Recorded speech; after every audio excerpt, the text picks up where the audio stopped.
کہ ہمارے यहाँ एक बड़ी डिबेट पाई जाती है कि सेक्स और जेंडर का डिफरेंस बेसिकली क्या है। अस्सलाम वालेकुम। देखिए, बात यह है कि तारीखी तौर पे तो इनमें फ़र्क ज़ुबान के एतबार से था कि जो जिन्स है वो मर्द है या औरत है, लेकिन इंसान सिर्फ अपनी बायोलॉजी तो नहीं होता, सोसाइटी में उसका एक किरदार है। तो आप उसके लिए एक लैंग्वेज क्रिएट करते हैं कि जब आप किसी के लिए बात कर रहे हैं तो वो कौन है। So that's where the gender would come in. जैसे मिसाल के तौर पे ये है कि एक मर्द बैठा हुआ है, एक औरत बैठी हुई है, तो जेंडर का ताल्लुक लैंग्वेज के साथ था कि डिफाइन हो सके कि ये मेल है, ये फीमेल है।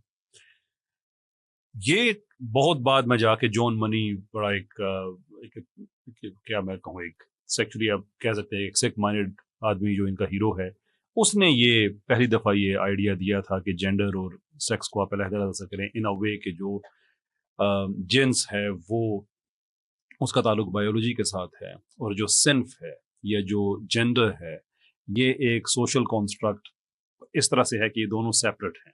अब सोशल कॉन्स्ट्रक्ट है, जिनसे अलहदा है, ये बात अपनी जगह पे दुरुस्त है। मिसाल के तौर पे जब हम कहते हैं सोशल कॉन्स्ट्रक्ट है तो उसका मतलब ये है कि सोसाइटी ने रोल्स क्या दिए हुए हैं।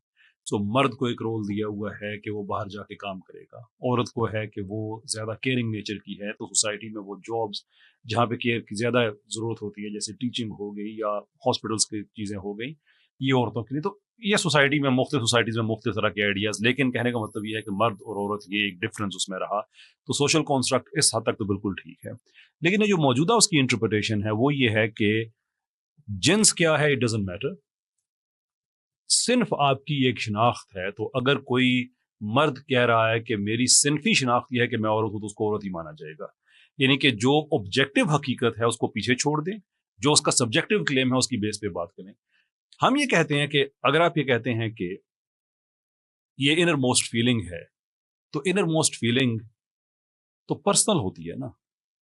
If it is personal, will keep it personal. मुझ पे ये क्यों ऑब्लिगेशन है कि मैं आपको वो कहूं जो आप नहीं है। फीलिंग आपकी है इनर मोस्ट, मेरी तो नहीं है। आप खुद को जो मर्जी कहें अपने घर में बैठ के, I have no problem with that. लेकिन मसला ये है कि आप बहसीत मर्द औरतों की टेरिटरी को क्लेम करते हैं सिर्फ जेंडर की बेस पे। उनके लिए मखसूस नशिस्तें हैं, वो एक पब्लिक ट्रांसपोर्ट की बस हो या कौमी असम्बली हो, वो सिविल राइट्स हैं उनके सर्टन, उनके लिए अलहदा जगह हैं जिसमें टॉयलेट्स हैं, उनके उनके प्राइवेट एरियाज हैं। आप वो सारे के सारे उन पे आप कब्जा करना चाहते हैं, not based on some objective the objective phenomena such as biology, but only based on your innermost feelings. Keep them innermost to yourself, there is no problem. जब आप उसे impose करेंगे, that's where the problem is. लेकिन आपने ये जो बात की है कि इनर मोस्ट फीलिंग है, तो इनर मोस्ट फीलिंग चूंकि इमोशंस के साथ लिंक्ड है, उसको इनसाइड ये फील होता है कि मैं ये नहीं था जो मैं फिजिकली नजर आ रहा हूँ। Right. अब उसकी गट्स फीलिंग है जो वो कह रहा है कि जी, अब आपका ये कहना है कि जी हम उसकी इनर मोस्ट फीलिंग को क्यों एक्सेप्ट करें कि हम भी उसको उसी तरह से। लेकिन वो क्लेम ये करता है कि जी मैं इसलिए आपको ये बताना चाह रहा हूँ ताकि मुझे ट्रीट भी वैसे ही किया जाए।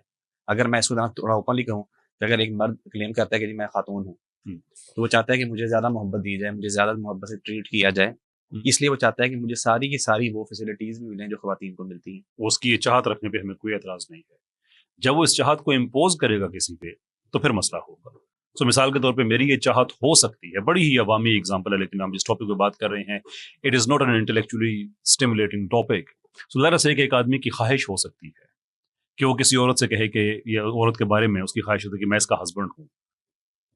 ख्वाहिश रखे, अपने पास कोई प्रॉब्लम नहीं है, लेकिन जब उसे कहेगा कि तुम मानो मुझे ट्रीट करो अपने हस्बैंड की तरह, that's where the problem is. उस पर केस हो जाता है, क्योंकि वो आदमी अब जुर्म कर रहा है, हरासमेंट कर रहा है। तो ये अगर कहते हैं कि हमें ये हमारी ख्वाहिश है कि हमें औरत का ट्रीट किया जाए, तो ख्वाहिश का एहतराम है टू द एक्सटेंट कि हर इस चीज़ का एहतराम किया जा सकता है कि इंसान की ख्वाहिश हो सकती है। इसमें तो इवन अल्लाह ताला ने भी नहीं कहा हुआ कि अगर ख्वाहिश है गुनाह की तो उस पर कोई गुनाह नहीं है, जब एग्जीक्यूट करोगे तो प्रॉब्लम होगा। अब वो ये कहें कि चूंकि मेरी ख्वाहिश है इसलिए मैंने उसी टॉयलेट में जाना है जिसमें किसी और की माँ बहन या बेटी गई हुई है, that's where the problem is. अपनी ख्वाहिश को खुद तक रखे, नो इशू।